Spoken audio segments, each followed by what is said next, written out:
Good afternoon. It's Monday, the 29th of August, 2022. It is 6 minutes past one. Apologies, a little bit of a technical problem there, but we're delighted to join you today for UK Column News. Your host, Mike Robinson, myself, Brian Gerrish. We're joined by David Scott, bringing us Northern Exposure from north of the border, and Katie Jo Murfin.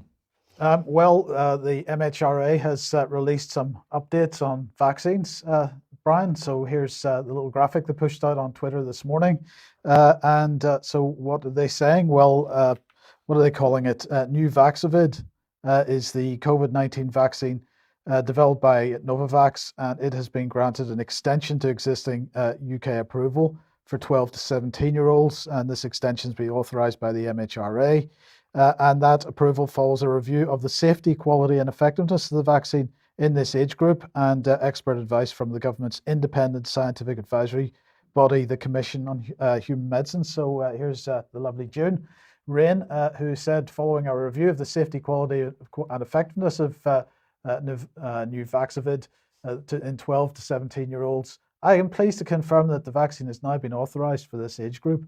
In reaching this decision, we've taken advice from the government's independent scientific advisory body, the Commission on Human Medicines. I'm fascinated that she's brought that body in now. This is deflecting. That's I think what is it looks what like, she's yes. doing. Yes. And another vaccine news, Moderna has decided that it wants to sue Pfizer and BioNTech for infringing patents central to Moderna's innovative mRNA technology platform, according to their news release that you can see on screen at the moment. Let's see what they had to say. They said that complaints will be filed with both in both United States and Germany, alleging that Pfizer and BioNTech's COVID-19 vaccine, Carminati, I can never know how to pronounce it, unlawfully infringes patents Moderna filed between 2010 and 2016. They're not seeking a removal of the Pfizer vaccine from the market or an injunction against future sales. And the company is not pursuing monetary damages on sales to the 92 low and middle income countries in the Gavi COVAX advanced market commitment, because there's no cash in that, of course, because they're not paying anything for them. Certainly they'll be looking for money from Pfizer. And they certainly don't want Pfizer to stop selling their vaccine, because that would mean that they wouldn't get whatever money they win in this court action. So in the future, there we go. It is interesting, a little bit of falling out in the camp, but it's Yes. all being done in a gentlemanly way. Yes. So as not to upset the apple cart too much. Sorry, David, did you have thoughts on this? Many, too many for the time available. But I just wonder if the Commission on Human Medicines is now the body we should be looking to provide the missing risk assessments. For 15 months, we've been asking the MHRA to give us the quantitative risk assessments looking at the risk and the benefit of COVID-19 vaccines. And for 15 months, they have not been doing so. And in all of that time, they never mentioned this body.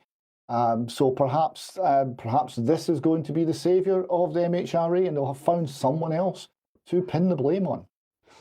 Well, David, just have to come back on that one slightly, because we certainly have had the Commission on Human Medicines in the spotlight, and I know that there's been quite a bit of communication with them, but strangely, they deflected questions back to the MHRA. So I think we're now in a very interesting situation.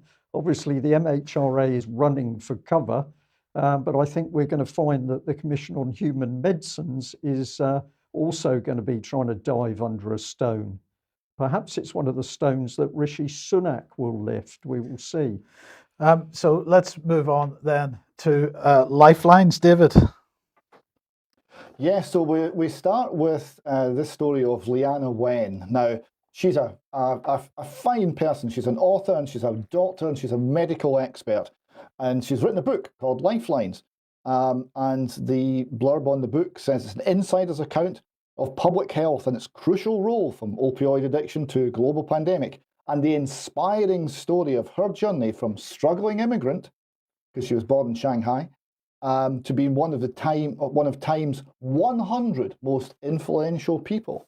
So Leanna Wen was very influential during the COVID pandemic, and she was touting the government line with severity, even surpassing many of the politicians. We have a little video to illustrate the point.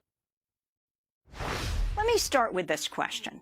As President Biden is announcing today, civilian federal health workers, this excludes Pentagon, will be required to be vaccinated. CDC saying you got to wear masks once again, something you were opposed to when they changed a few weeks ago. In fact, the vaccines have not gotten full authorization. It's still emergency use authorization. So people who are concerned, they're saying if the federal government hasn't fully approved these, why should I risk my health? Can you talk about what's going on here and what is your answer to them? Sure, and I just first want to clarify that I was opposed to the CDC back in May when they lifted the indoor mask requirement. I thought that the honor code was never going to work, that when vaccinated and unvaccinated people are mixing, unless there is proof of vaccination, everybody should still be wearing masks. And so I actually support what the CDC is now doing, which is going back to this indoor mask requirement, because frankly, we know that we can't trust the unvaccinated, that they have been walking around without masks. And in fact, that's what led to the surge that we're seeing. But to answer your question about what's happening now with vaccine approval, I mean, I think it's good that the FDA is making sure that we follow the right process. We don't want for anything to be rushed. But that said, whatever red tape and bureaucracy there is, we really should be cutting out, because full approval, I mean, at this point, hundreds of millions of people around the world have received these life-saving vaccines. We know, and it's been proven how safe and effective they are. So I'm not entirely sure what we're waiting for.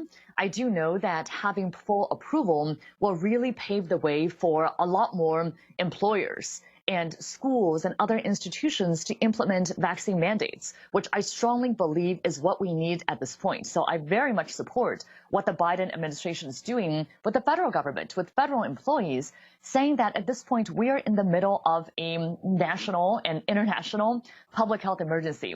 You have a right to stay unvaccinated if you want to, but if you want to be in public spaces, if you want to now be coming to work and be around other individuals, you don't have a right to infect others with a potentially deadly disease. So the idea of either testing or proving that you're vaccinated, I think is exactly the right one. And FDA approval in the near future, I hope, will be coming as well.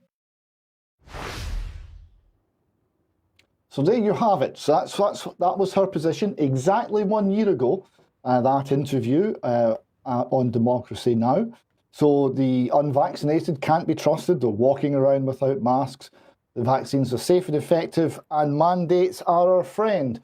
Well, we run forward a year and we've got a somewhat different story. Here she's writing in Wall Street Journal opinion pages. I'm a doctor. Here's why my kids won't wear a mask this year in school. And she's writing that how she pulled her 2-year son out of preschool. We socialised only outdoors at a safe distance. I limited indoor activities. I was never without my N95 mask. And she continues, after coronavirus vaccines became available, my tolerance remained low because of my unvaccinated kids. I still avoided indoor restaurants and masked at indoor gatherings unless they required proof of vaccination and recent negative tests. Our son restarted preschool, but we made sure he was always masked. Play dates was strictly outdoors only. So she was a full follower of all the COVID nonsense. But then coronavirus, it became very obvious, wasn't being eliminated and was here to stay. And she writes, with this new indefinite time frame, the benefit-risk calculus, at least someone's doing a risk-benefit analysis, of my mitigation measures shifted. I was willing to limit my children's activities for a year or two, but not for their entire childhood. And she then says, both kids are now starting school next week. They're fully vaccinated. We do not plan to limit their activities, and we will not be masking them in the classroom. I accept that the risk my kids will probably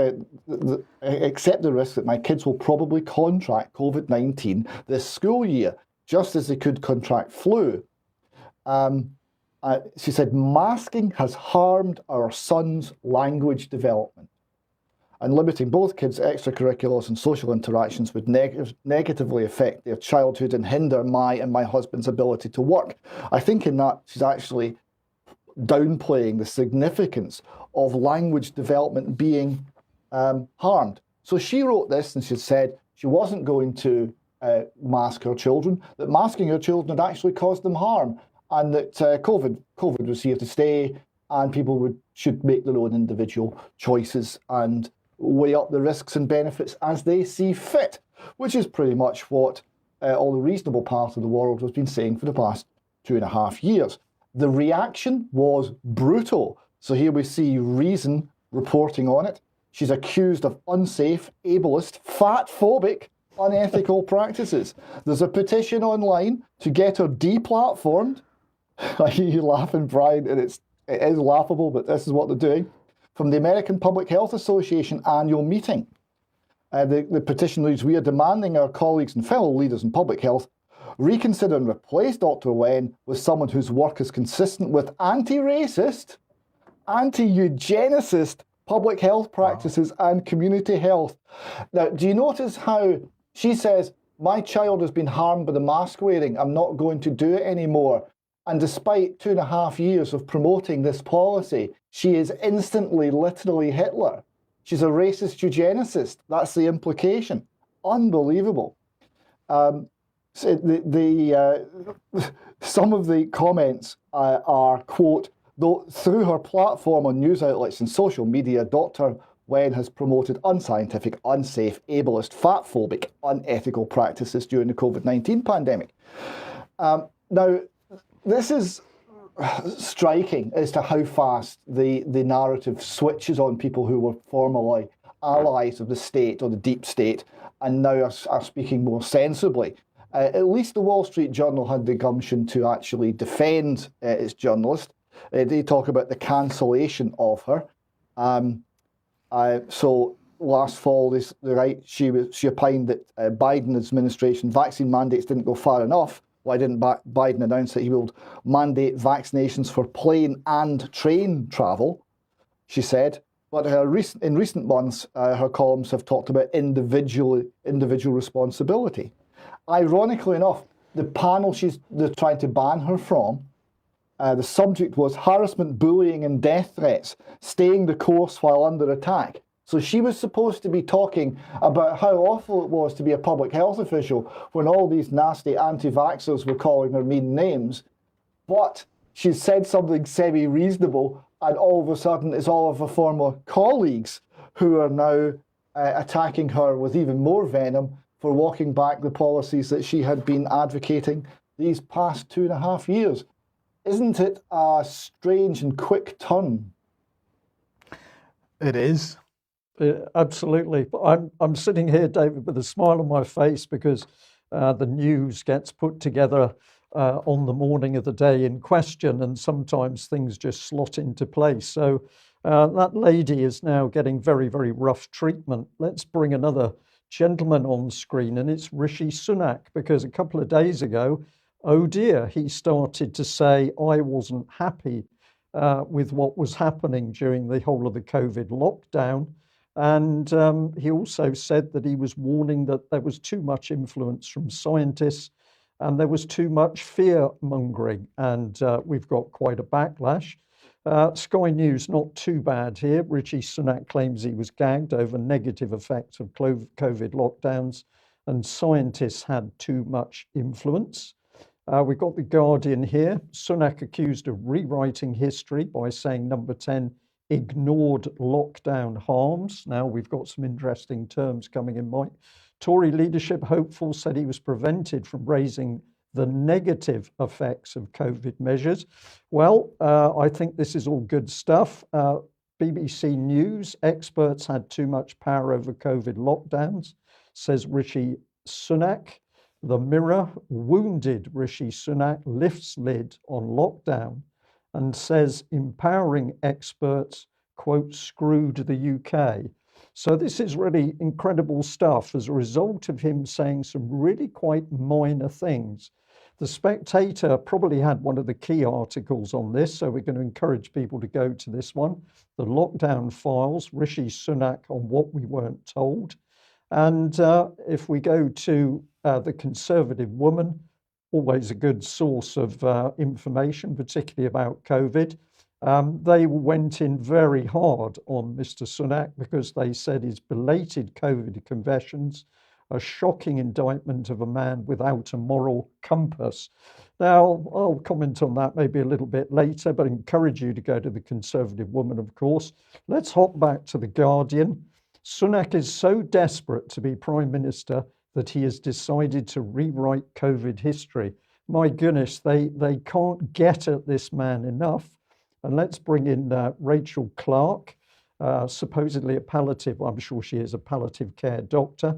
She says the misinformation spouted by the leadership hopeful is dangerous and exacerbates the wrongful mistrust of scientists. My goodness, this lady is fired up. It's a potent image, isn't it? All that fearlessness and resolve rippling beneath a cashmere hoodie. Sunak, in his own eyes, was nothing less than a one-man crusade for common sense and human rights in the face of evangelical lockdown monomania. There's a new word. Even more arresting is Sunak's root cause analysis of how the UK came to suffer. The government's fatal mistake, he claims, was to, quote, empower the independent scientists of the Scientific Advisory Group for Emergencies, SAGE, to such an extent that they, quote, screwed the country. Well, even with lockdowns, according to the latest death certificate data, more than 170,000 people have died of COVID since the pandemic began. Just how many more tens of thousands of casualties would be required for Sunak to concede that actually lockdowns served a vital purpose? I'll just pop this on screen. We'd like the statistics and the evidence to back up this 170,000. But what she's doing here is a diversionary argument from what Rishi Sunak was really talking about.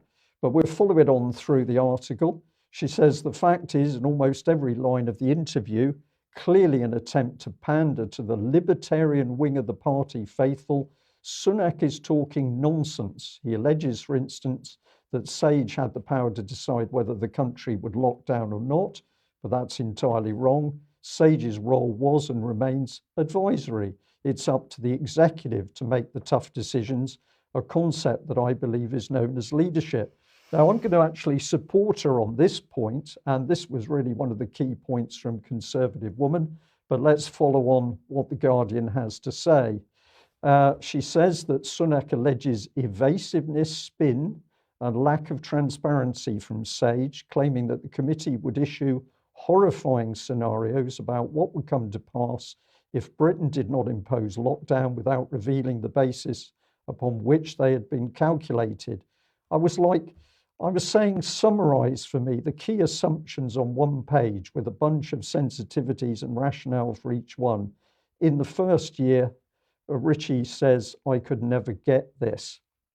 And she says, this is claptrap. This is also claptrap. Take, for example, the Imperial College modelling, which influenced the decision to lock down for the first time in March 2020. That model predicted 250,000 deaths without any interventions. It was published in its entirety, raw data, statistical analysis, executive summary, and bullet point conclusions on the 16th of March 2020. Perhaps Sunak, who must have missed it at the time, would like to read it. Now, this lady is now showing her complete ignorance of what SAGE and SPI-B were really doing. But notice that she pumps in the fearful death statistics again. Let's bring up those deaths. So whether she knows it or not, she's trying to play with the readers' minds. But let's just bring up Conservative Woman, because this is what they had to say.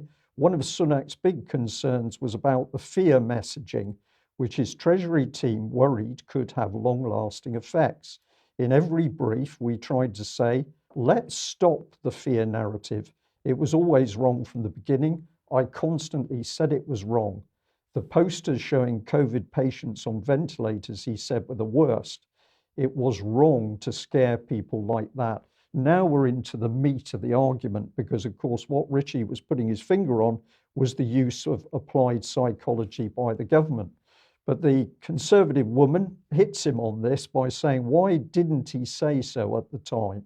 Is there any material evidence he even raised these concerns, which says little for his leadership abilities? He surely must have been aware of the many millions, upwards of 1 billion by the end, that were being spent with the Treasury's blessing on the Cabinet Office's deliberate fear-engendering campaign. And this is what it's really about. Whether or not he should have done it earlier, Rishi Sunak has now pointed a finger at the government's fear campaign in order to get its policy across. And I think this is very encouraging. The backlash says to me, Mike, that the establishment is very worried about what he started to say. Well, while I largely agree with what you've said there, I think you're being very generous to him. I'm afraid I absolutely 100% agree with the Conservative woman. And it was interesting because before you put that last slide on screen, I had written down, could have brought it up at the time. Yes, right. And could. And the fact of the matter is, this is a cynical attempt to hint at a little bit of the truth in order to try to grab a proportion of the party which might support him as a result. Right, Mike, but it's the backlash which is what we should be paying attention to. The establishment is so frightened of what this man has dipped his toe into. Yeah. The backlash tells us this is where we should go. Now, over the weekend, I was lucky enough to be able to have a talk about this whole subject with psychotherapist Dr. Christian Buckland. I've got a little clip here of that interview. Just listen to what he says about the British government's applied political psychology project to make people fearful. Dr. Buckland, what are you picking up on this? Well, it's a really, really important development. And I've got very mixed emotions about it, because nothing he has said has come as any surprise to me, and probably to any of your viewers. I think, we've known that artificially inflated fear has been the driving force behind the entire COVID narrative, and that without the ramped up fear levels, the world would be in a very different place right now. But what he has said has vindicated everyone who has spoken out over the past 2 years. And I think it's really important to acknowledge that speaking the truth when it's unpopular takes so much courage. You don't have anything to gain. You've just got everything to lose, whether it's your job, your professional standing, or your relationships. It's been really risky for people to stand up and tell the truth. So it's very good that his words have given further proof that everyone who stood up was right to do so. But the damage has already been done. So as I say, I've got really mixed emotions about what he said. But I think one really good point is that it shines a spotlight back on the topic of behavioural science and psychological techniques. Because like you, Brian, I've been warning since 2020 that these psychological and behavioural techniques have been used on an unknowing and unconsenting public, which means they haven't given their consent or approval for this to happen. And that, to me, is what makes it all unethical and very dangerous. So unethical, dangerous, people didn't know what was happening. We will be showing the full interview instead of extra time today. We'll give a little advert for that in a moment. But really, this is the meat of it. The public didn't know, but what was being done to them, this professional says, was dangerous. Let's remember that it was the UK column warning back in 2010 about the use of applied political psychology with the government's Mindspace document. If we pop that one up on screen, please. And encourage people to go online, find it as the PDF and read it. And of course, another series of documents which Dr. Christian Buckland also referred to was the Spy-B minutes from the 22nd of March 2020, where they were saying we're going to use fear to get the public to do what we want them to do. And back on the 31st of October on UK column, we were warning that even the NHS knew the dangers because it was talking about mental health damage as a result of lockdown and the policies. But of course, here we were linking it back to the fact we had the UK government boasting that it was able to change the way people thought and their behaviour, and they wouldn't know. So if you don't know about this documentation, you need to find it. And of course, back in May 2013, we had Francis Maud boasting that the government was going to use applied psychology to do its business in the nudge unit. And we also warned of linkages between the British government and the French. These were some of the people involved at the time, but we were particularly interested in this gentleman. I'll bring him on screen in a second. By the way, is a young World Economic Forum young leader, just by the way. Yes, young. Thank you, Mike, for that. Dr. David Halpern, this is the key guru running all of this pernicious political psychology, but we warned that it was even linked through to all of the departments and the plans for big society. So here he is, the French expert, Oliver Willier, and he was working behind the scenes. So if you want to see more of our interview with Dr. Christian Buckland, as I say, that will be played out instead of extra time after today's news. Okay, let's move on then to this. Sir James Bevan, the head of the Environment Agency, published an article over the weekend in the Times entitled Sir James Bevan, drinking recycled sewage is the future. So let's just have a look and see what he had to say. Part of the solution, because of course we've got water shortages because of climate change and so on, part of the solution, it's his claim, I clarify his claim, part of the solution will be to reprocess the water that results from sewage treatment and turn it back into drinking water, perfectly safe and healthy, but not something many people fancy, a bit like vaccines, the claims around vaccines, isn't it that? But anyway, he went on to say in the article, we need to remember where it comes from when we turn on the tap. What comes out started in a river, lake, or aquifer.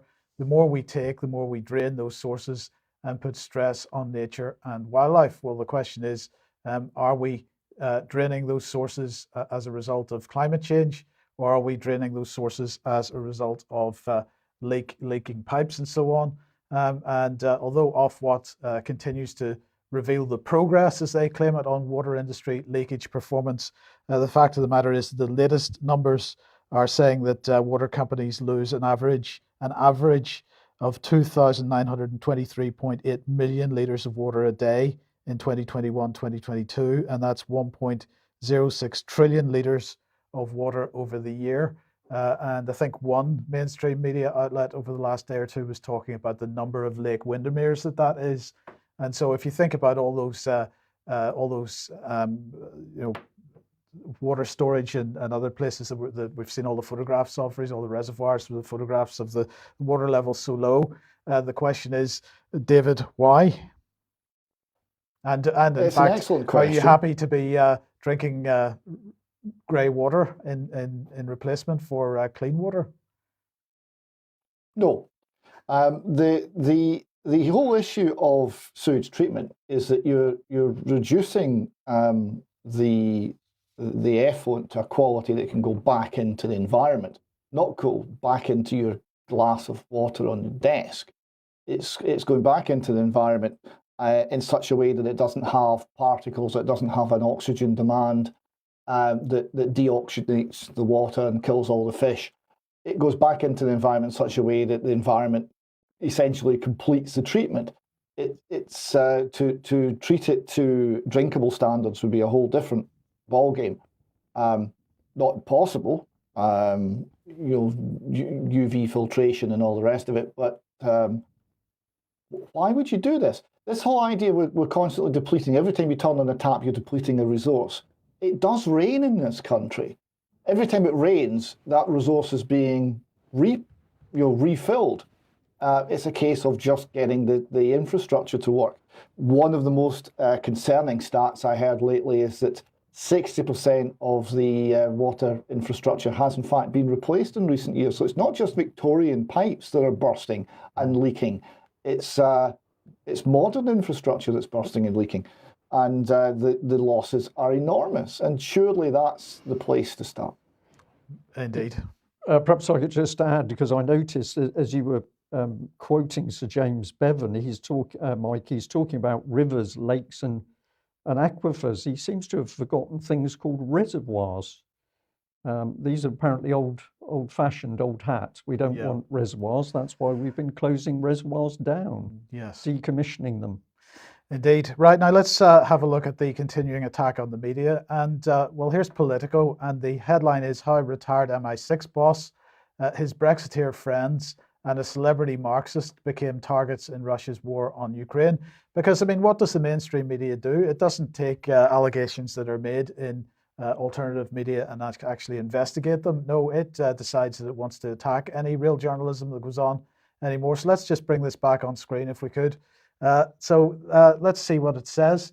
At first glance, Gwithian Prince, a professor at London School of Economics, seems an unlikely target for Russian hackers seeking to discredit the British government. Well, first of all, I'd like to know what evidence they have that it was Russian hackers that leaked the emails, but nonetheless, the claim is that Gwithian Prince's personal email account was hacked and the emails were taken from there. The article goes on to say that the hacker's real target was Prince's retired friend and supposed co-conspirator Richard Dearlove, with whom he frequently exchanged encrypted emails.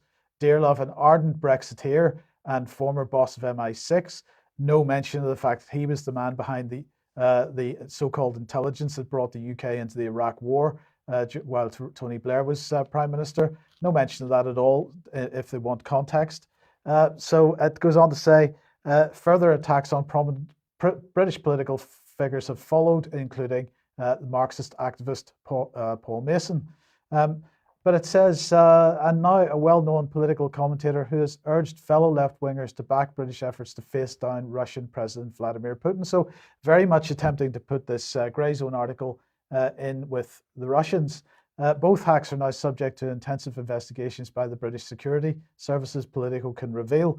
But as I say, they then target grey zone themselves and really attempting to link grey zone with Russia and China, because the comment here is the grey zone has a reputation for pushing stories that match some of the narratives of Kremlin propaganda, as well as the propaganda of authoritarian regimes such as China and Syria.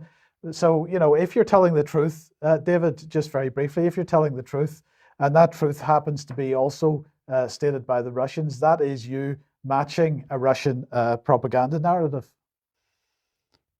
Well, if you believe in postmodernism and there's no such thing as truth or lies, there's only power, and you only speak in order to gain power, then that would make some sense. If, on the other hand, you believe there is such a thing as absolute truth, that would be an attempt to deceive. Yes. So anyway, they then focus on Kit Klarenberg, the author of these articles himself. Well, they quote him here, and his position is that the origin of the material is irrelevant as long as it's real. So they quote him then as saying, if the material was factually accurate, then irrespective of the source, I think it should be published. And he said, if the CIA hacks Chinese, Russian, or Iranian government computers and then releases the content, do journalists sit there thinking, this is coming from an agency that's been engaged in all manner of morally reprehensible skullduggery all over the world for decades? He asked, and this is, I think, Brian, an absolutely valid point. Well, it's valid, but we're now living in the hypocrisy of the UK or the US or the West. Hypocrisy in how we conduct ourselves, backed up by propaganda, which really puts the Russians in second place. And yes, yeah. So anyway, the continuation of the attack on the media continues, and highlighted here by the Society of Editors with their headline, Secret Police Guidance Links Journalists with Corruption. Society of Editors warns, and they've published an open letter. So in the letter to the College of Policing, the Society of Editors and Crime Reporters Association said that the inclusion of journalists within secretive notifiable associations section of the college's APP counter-corruption guidance risked equating the media profession with the wrongdoing and corruption that journalists sought to uncover. And so the Society of Editors and the Crime Reporters Association are saying that that should be dropped.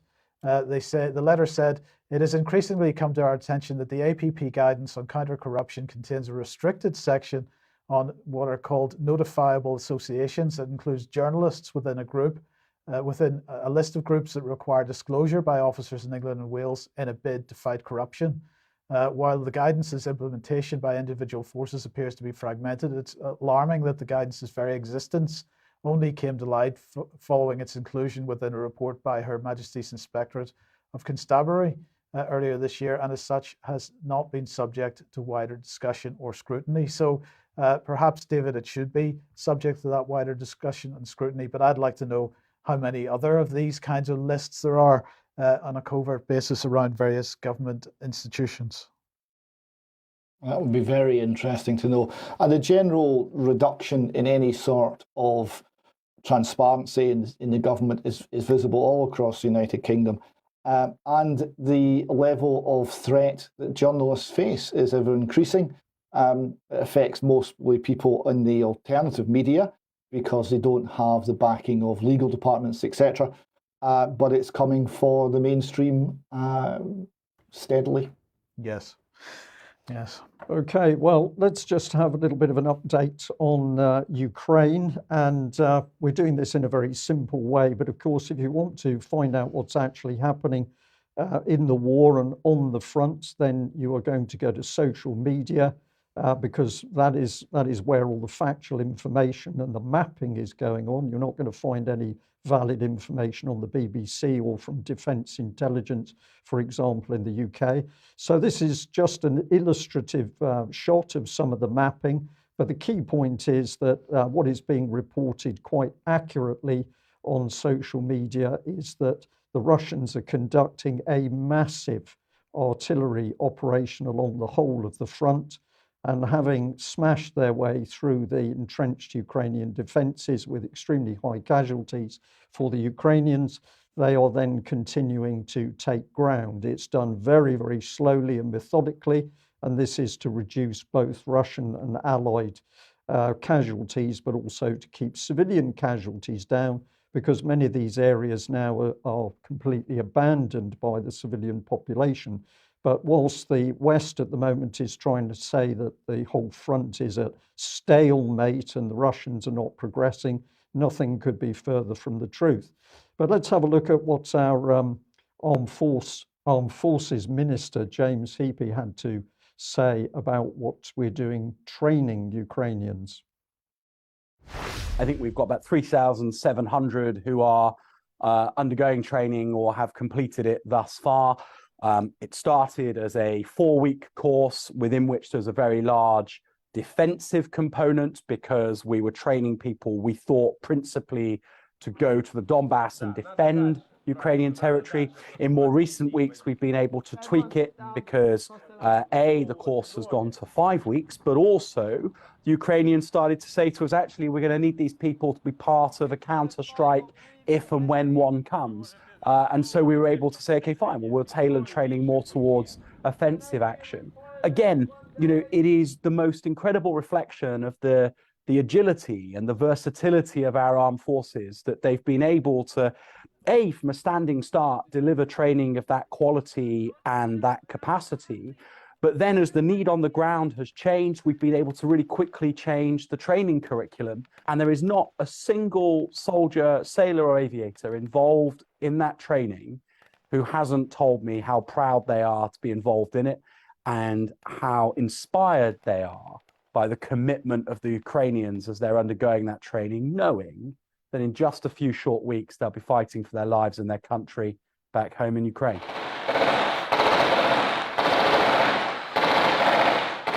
Two things happened that history will judge to have been pivotal.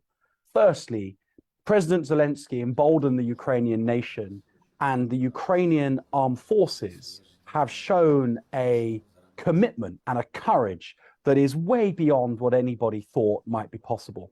And then secondly, and every bit as importantly, the Russian armed forces have been serially undermined by the interference and the hubris of Vladimir Putin, who interfered in the military planning and even the execution of the military operation, forcing his armed forces to give away their advantage. And so we find ourselves in a place 6 months in where the war is brutal. The Ukrainians say they've lost about 9,000 troops. Our analysis is that Russia has had about 80,000 killed, wounded, captured, or deserted. That's an incredible human cost, but we find ourselves at a place where actually the conflict is very finely balanced, and therefore there's no reason why Ukraine can't ultimately prevail.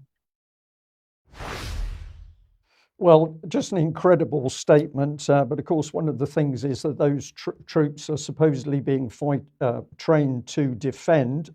No, they're apparently now being trained to go on the offensive. But the reality on the battlefield is there has been no major Ukrainian offensive. There will not be one because Ukraine is no longer in a position to do any major offensive. And the smaller offensives that have taken place over the last week have all been completely beaten off with extremely heavy losses. So just disastrous that we're training the troops to fight. And as you said while the video was playing, Mike, that basically those troops are going off from 5 weeks training. They're going to the front where they will be killed. And we're going to put this little video and play it again because this is where the troops will be going. They will be facing massive Russian artillery strikes, which will kill them before they even see a Russian. So what the UK is doing at the moment is luring these young men into a position where they think they're going to fight, but actually they're going to the front to die. And so I think the words of Mr. Heapy just appalling, and he should be taken to task for this. But if we have a look at the propaganda coming out of the UK and defence intelligence, it says recent independent Russian media reports have claimed that due to the problems Russia is facing in its war against Ukraine, Russian Defence Minister Sergei Shoigu is now being sidelined with the Russian leadership. Well, where is the evidence for any of that? Because the war is continuing to move on as planned. And look at this statement. Russian officers and soldiers with first-hand experience of the war probably routinely ridicule Shoigu. What is that statement, Mike? That's a guesstimate piece of propaganda about nothing. Yes, but aside from anything else, is it not common for squaddies to take the mickey out of their leaders? Well, that is a very good point because that happens in UK as well. But there's no reporting of the war on the front because defence intelligence didn't do that because this would reveal the fact that the Ukrainians are now effectively beaten. So it's just outrageous what UK is doing to supposedly train these young soldiers. I find it tragic. Okay, let's move on to some good news because apparently the Prince of Wales, HMS Prince of Wales, left Portsmouth yesterday to head over to the United States for what is being described as a really important event. We'll come on to that in a second. The unfortunate thing is, Brian, that it didn't get very far because it had to be towed back again. In fact, it's apparently off the coast of the Isle of Wight at the moment as a result of a breakdown. It's apparently something to do with one of its prop shafts. Not quite sure whether it's a bearing or what it might be, but nonetheless, it is not able to head over to the United States, which is all very unfortunate because it's supposed to be there in a couple of weeks' time, a few weeks' time, for the next Atlantic Future Forum. And if you remember, this is all about British and American defense cooperation and so on. Let's just have a look at what this says. This year, the Atlantic Future Forum will take place 20th and 29th of September 2022 in New York. The AFF will be hosted on the Royal Navy's aircraft carrier HMS Prince of Wales as part of its maiden voyage to the United States. Following the Russian invasion of Ukraine, the forum will be an opportunity for senior politicians, policymakers, military leaders and academia, together with business leaders and entrepreneurs, to discuss the new dimensions of international security and the future technologies which define the next decade and beyond.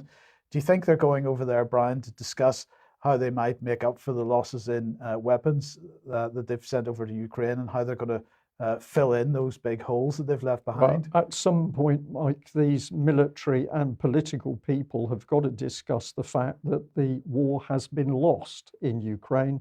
The munitions and the weapon systems squandered, the billions spent with no accounting. I think, they're going to be discussing what do we do to try and withdraw from this mess.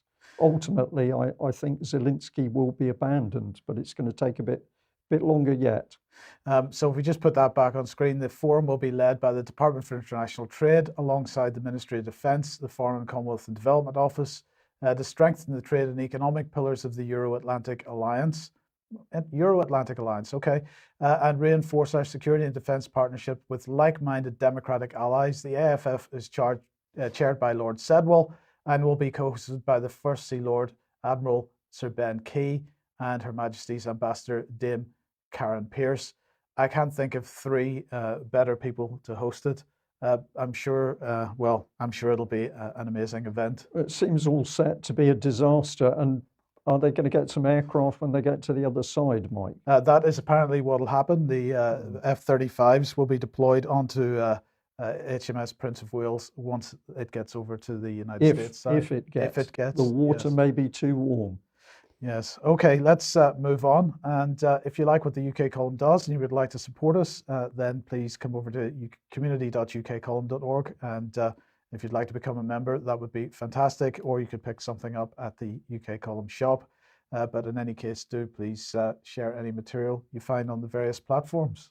Okay, well, reminder that this coming weekend, the 4th, we've got the Alternative View conference hosted by UK Column. If you haven't bought a ticket already, we encourage you to do that, because this will be the Kickstarter to the full live events where we can have people gathering together in person to enjoy speakers and some socializing. So very good event.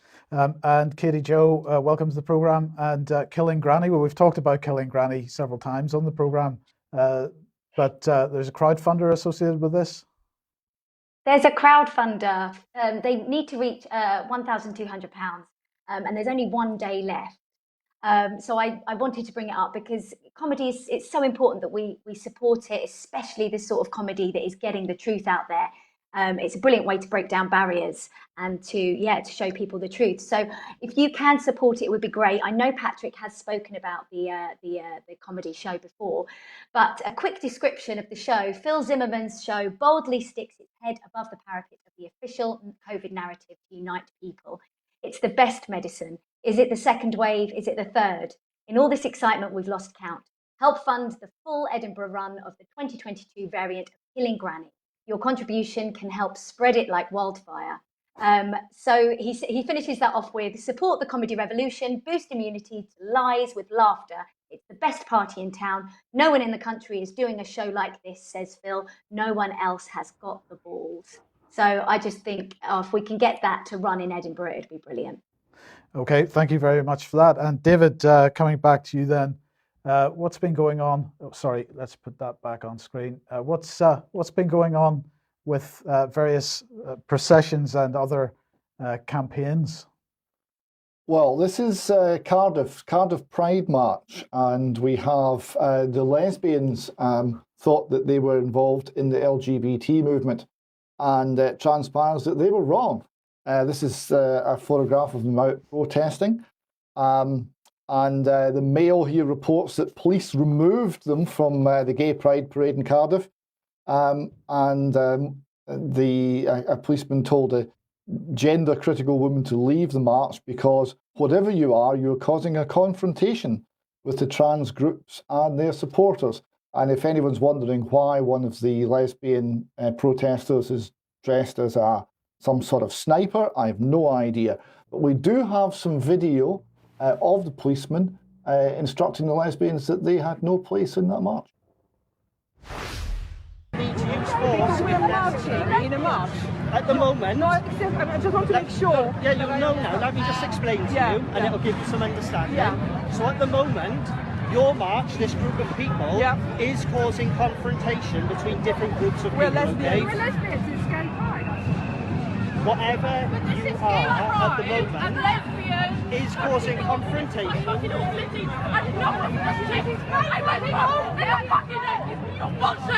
Fuck off! Safely march yourself. We don't want to do that. We want to be part of your choice. So what I'm telling you is to make sure it's safe. We are going to remove you from the road, and I want you to do that of your own accord. I want to make sure I understand that you are removing lesbians from like LGBT march. Yes, that is what's happening. Okay, why? For safety.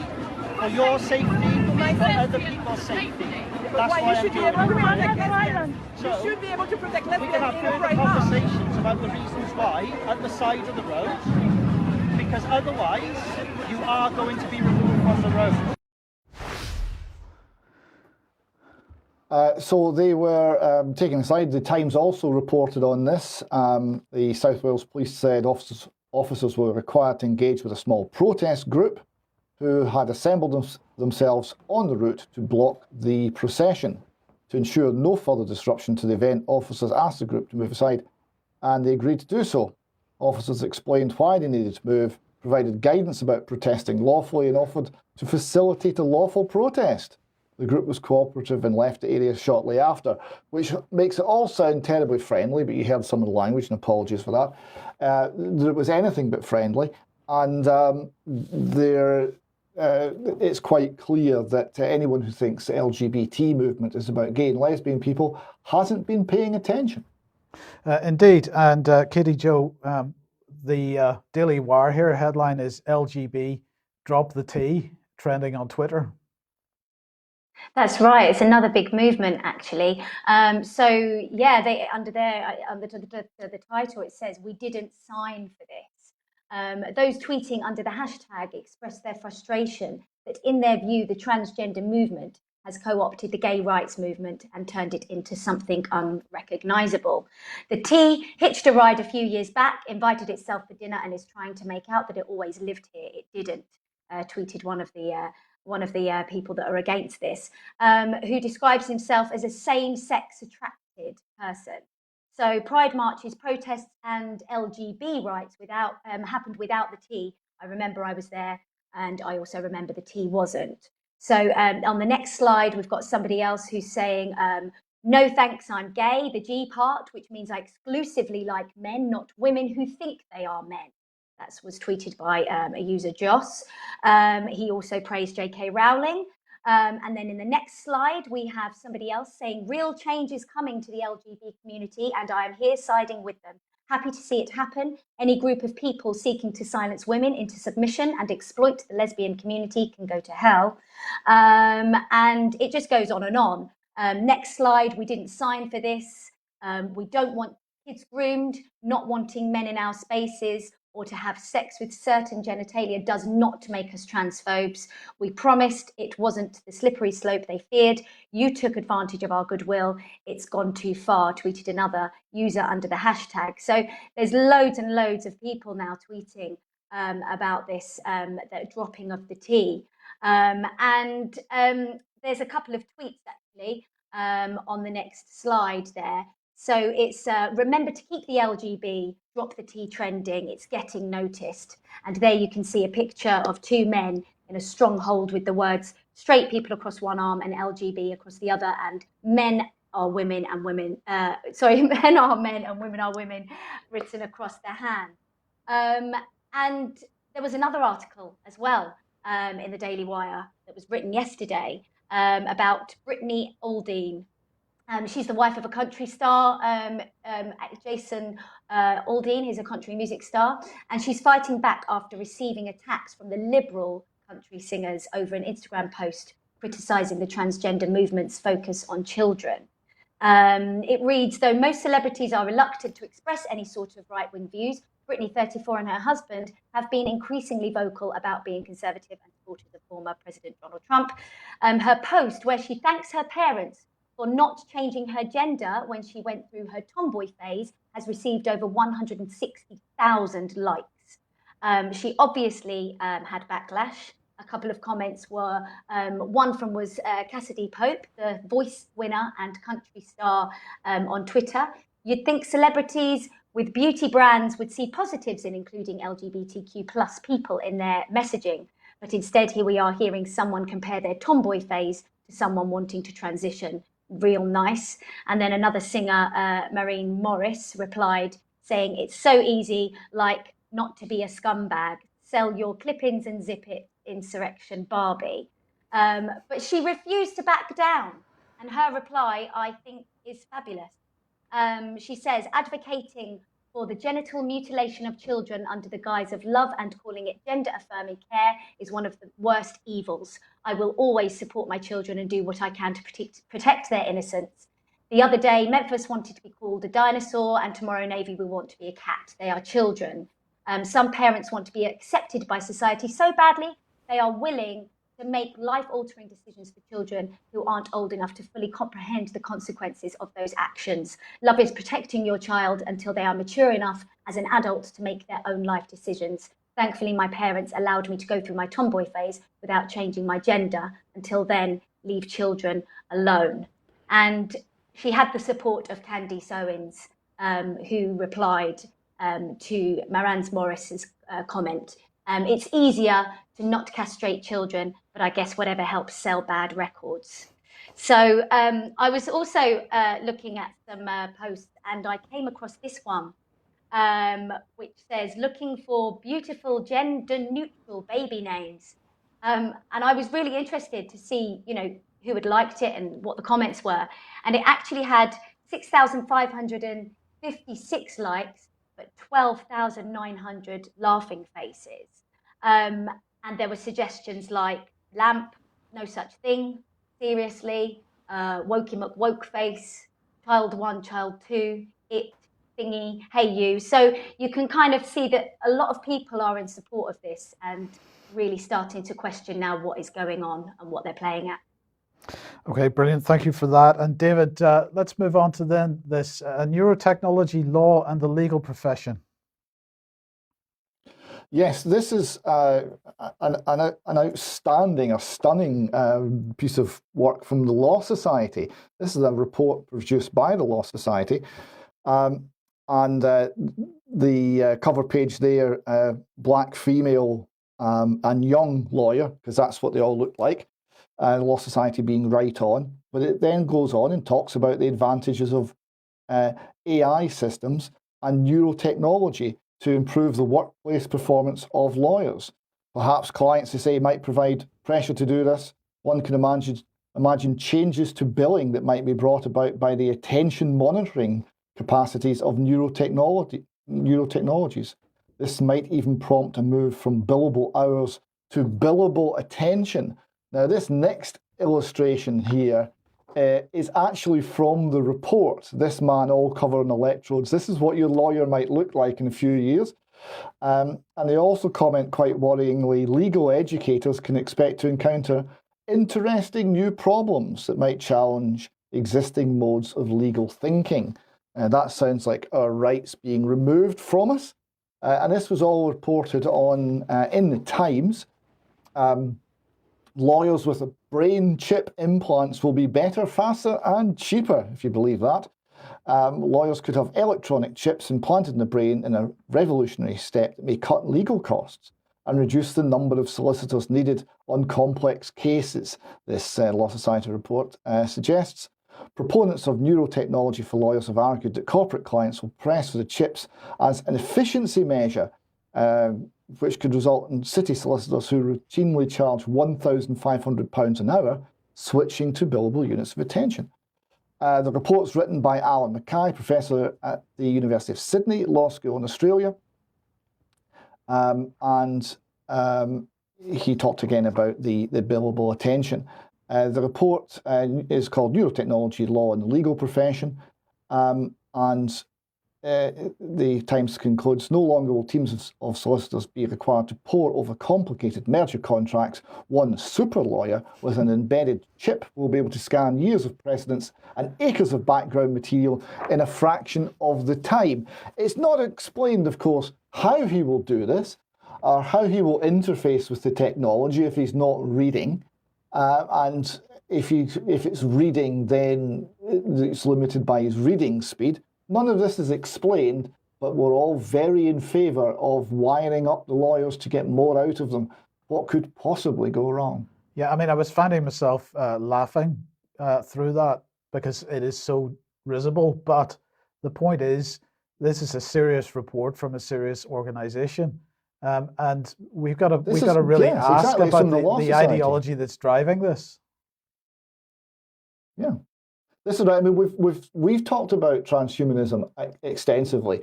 It's been discussed at sort of very high level in very non-specific matters from United Nations organisations and the like. But this is a law society saying that we're looking ahead and this is what we think the future is. So it is, although the technology is not there, it's certainly being promoted. Yes. Okay, and then Kitty Joe, well, scanning QR codes in classrooms. Yes, brace yourselves for this one. When I told David this article, I gave him the headline earlier on today. He couldn't stop laughing. It's you cannot believe it. So students at Britain's oldest drama school, LAMDA, are urged to make complaints over teachers' microaggressions by scanning QR codes placed in classrooms. The drama school introduced the trial system after consulting with students. Students can anonymously report microaggressions against them or others. Microaggressions are subtle or unintentionally prejudicial comments or actions. Free Speech Union warns of a growing trend of surveillance in UK universities. Students at one of Britain's most prestigious drama schools have been reporting on teachers' microaggressions using QR codes in classrooms. It says, obviously, it's branded as totalitarian state surveillance by other critics. And the decision came apparently after the institution consulted with its drama students over how it could build active allyship and anti-racism into the very ethos of LAMDA, the LAMDA community. We have got somebody there who is, can't read his name, there it is, Brian Harris, of the Free Speech Union, telling the Telegraph that he is concerned about a growing trend of surveillance carried out from within a group. He said it was overwhelmingly obvious to people that surveillance not only will result in dull and unambitious teaching, but also carries deeply unpleasant reminiscences of totalitarian practice. And basically, I was having a chat with my sister this morning. She trained at LAMDA, and I trained at Dorian Bird Drama College. And it is immersive training, and they do break you down, they do push you to your limits.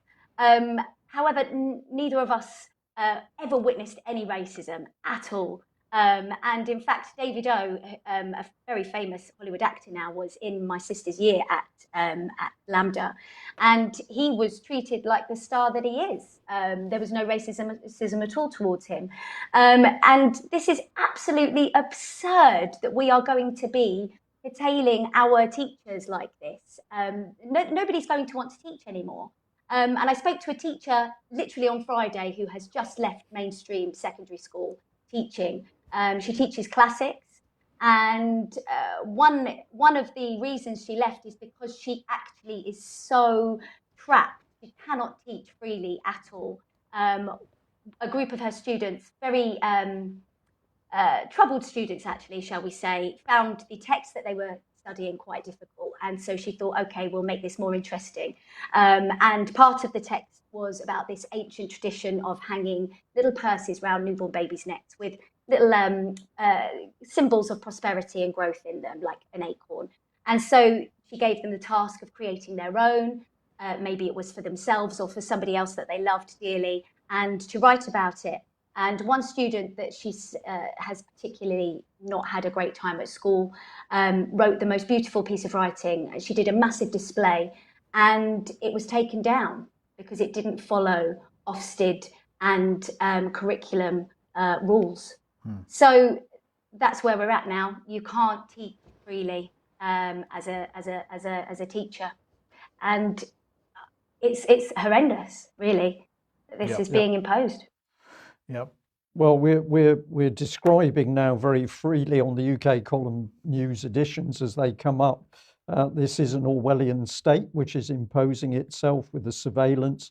And of course, for the gay community, the big thing to understand is that having created the movements themselves, they're now being turned on each other, because ultimately nobody is to have any companionship or support, whether it's inside the family or with some like-minded group. This is planned and orchestrated. And I'm just going to say that Rishi Sunak may not be our favourite man, but he's asked some questions, and we should absolutely be thinking about what he is pointing at.